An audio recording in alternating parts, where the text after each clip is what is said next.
नमस्कार, मैं हूं सुमन श्रुति और स्वागत है आपका CBN न्यूज पर। आइए आपको साझा कराते हैं कुछ खास खबरों से। चंद्रपुर के मूल में राज्य का सर्वोत्तम कृषि महाविद्यालय बनेगा। स्थानीय युवाओं का कृषि क्षेत्र में रुझान बढ़ाने के लिए तथा उन्हें कृषि क्षेत्र में तकनीकी एवं गहन ज्ञान देने के लिए डॉक्टर पंजाबराव देशमुख कृषि विश्वविद्यालय के माध्यम से मूल में एक कृषि महाविद्यालय स्थापित करने का संकल्प लिया गया है। इस संदर्भ में राज्य के वन व सांस्कृतिक कार्य, मत्स्य पालन मंत्री और पालक मंत्री सुधीर मुनगंटीवार ने आश्वासन दिया है कि यह महाविद्यालय कृषि क्षेत्र के विकास के लिए राज्य में सर्वश्रेष्ठ होगा। 700 जरूरतमंदों ने लिया स्वास्थ्य जांच का लाभ। रोटरी क्लब ऑफ चंद्रपुर और जगदम्ब निस्वार्थ सेवा फाउंडेशन के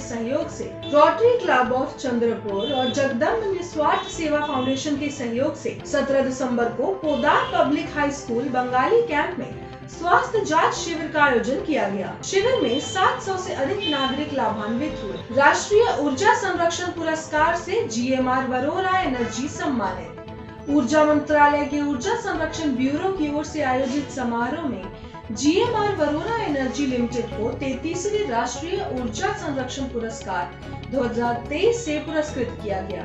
14 दिसंबर राष्ट्रीय ऊर्जा संरक्षण दिवस के अवसर पर राष्ट्रपति द्रौपदी मुर्मू के हाथों यह पुरस्कार से CEO आशीष बसु और थर्मल के CEO धनंजय देशपांडे को पुरस्कृत किया गया। शिविर में नागरिकों ने लिया विभिन्न योजनाओं का लाभ। केंद्र और राज्य सरकार द्वारा आम जनों को सुविधा के लिए विभिन्न कल्याणकारी योजनाएं संचालित की जा रही हैं, लेकिन इस संदर्भ में जागरूकता के अभाव में योजनाएं समाज के आखिरी तबके तक पहुंचाने के लिए नीलेश ताजने के जनसंपर्क कार्यालय में शिविर का आयोजन किया गया। शिविर के माध्यम से विभिन्न कल्याणकारी योजनाओं की जानकारी आम जनों तक पहुंचाई गई। पांडुरंग आम्बेडकर को उद्योग भूषण पुरस्कार। नागपुर में स्विफ्ट एंड लिफ्ट ग्रुप द्वारा आयोजित नागपुर उद्योग पुरस्कार 2023 का आयोजन होटल रिजेंटा सेंट्रल में 16 दिसंबर को किया गया। इसमें उत्कृष्ट कार्य के लिए MSPM ग्रुप के संस्थापक पांडुरंग आम्बेडकर को Maharashtra best chairman of MSPM group में एजुकेशन पुरस्कार से सम्मानित किया गया। चित्र महोत्सव में राज्य से 274 प्रतियोगी शामिल। चंद्रपुर महानगर पालिका की ओर से 19 दिसंबर को 4 दिवसीय दीवार चित्र महोत्सव का जिला स्टेडियम पर मनपायुक्त विपिन पालीवाल के हाथों शुभारंभ किया गया। 4 दिवसीय राज्य स्तरीय दीवार चित्र महोत्सव में समूचे राज्य से 274 छात्र शामिल हो रहे हैं, जिसके लिए मंगलवार को शहर पहुंचे। यह महोत्सव 19 दिसंबर से 22 दिसंबर तक चलेगा, जिसके तहत मनपसंद क्षेत्र अंतर्गत दीवार पेंटिंग, पौधों की पेंटिंग, क्रिएटिकल पेंटिंग, यह तीनों प्रतियोगिता ली जाएगी। काशी तमिल संगम का गोंदिया में स्वागत।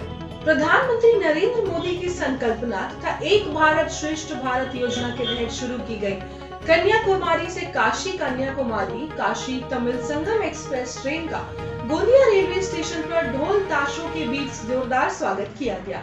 काशी तमिल संगम एक्सप्रेस का 19 दिसंबर की सुबह 7:35 पर गोंदिया स्टेशन पर आगमन हुआ। इसके लिए सांसद सुनील मेढ़े ने प्रधानमंत्री नरेंद्र मोदी एवं रेल मंत्री अश्विनी वैष्णव का आभार व्यक्त किया है। वंचित बहुजन आघाड़ी का शहर कार्यालय शुरू। बल्लारपुर शहर में यशवंत अंबेडकर की जयंती के अवसर पर 12 दिसंबर को वंचित बहुजन आघाड़ी शहर कार्यालय का जिला प्रभारी राजेश बोरकर के हाथों उद्घाटन किया गया। बालाजी मंदिर में छठवां ब्रह्मोत्सव 23 से।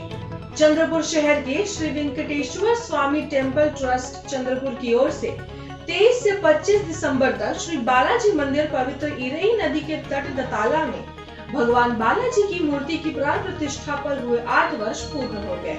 इस अवसर पर 23 से 25 दिसंबर 2023 तक ब्रह्मोत्सव समारोह आयोजित किया गया है। कृषि आयुक्त ने जानी कपास किसानों की समस्याएं।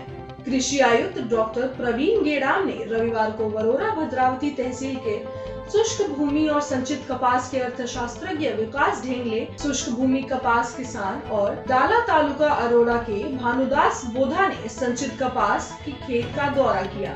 कपास की खेती और अर्थशास्त्र के दोनों पहलुओं पर चर्चा की।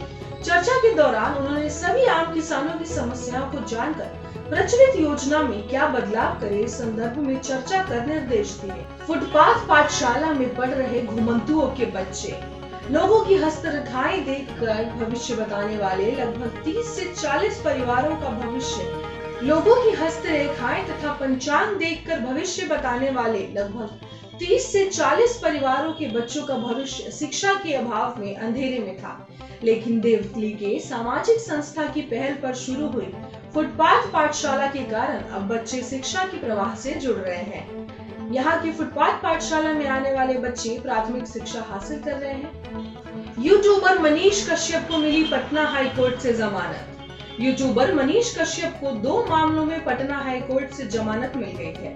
आर्थिक अपराधों के लिए 2 मामलों में पहले से ही जमानत मिली हुई है। मनीष कश्यप के भाई ने जमानत मिलने की पुष्टि की और जमानत मिलने की खबर सामने आने के बाद बेतिया में मनीष कश्यप के परिवार और उनके समर्थकों ने खुशी जताई तथा आपस में मिठाई बांटी। बजाज पावर प्लांट की एक नई इकाई शुरू। झांसी में बजाज पावर प्लांट ललितपुर की एक यूनिट मरम्मत कार्य के चलते लगभग 1 माह से बंद चल रही थी। अब इसको फिर से शुरू कर दिया गया है, जिससे 660 मेगावाट बिजली का उत्पादन किया जा रहा है। पावर प्लांट के जीएम संजय ओझा ने बताया कि प्लांट की 660 मेगावाट की 3 इकाइयों को पूरी क्षमता के साथ चलाकर 1980 मेगावाट बिजली का उत्पादन किया जा रहा है। दक्षिण अफ्रीका में 5 साल बाद वनडे सीरीज जीता भारत। सैमसन के शतक के बाद अर्शदीप ने बरपाया कहर। केएल राहुल की कप्तानी में भारतीय टीम दक्षिण अफ्रीका में 3 वनडे की सीरीज 2-1 से जीत गए।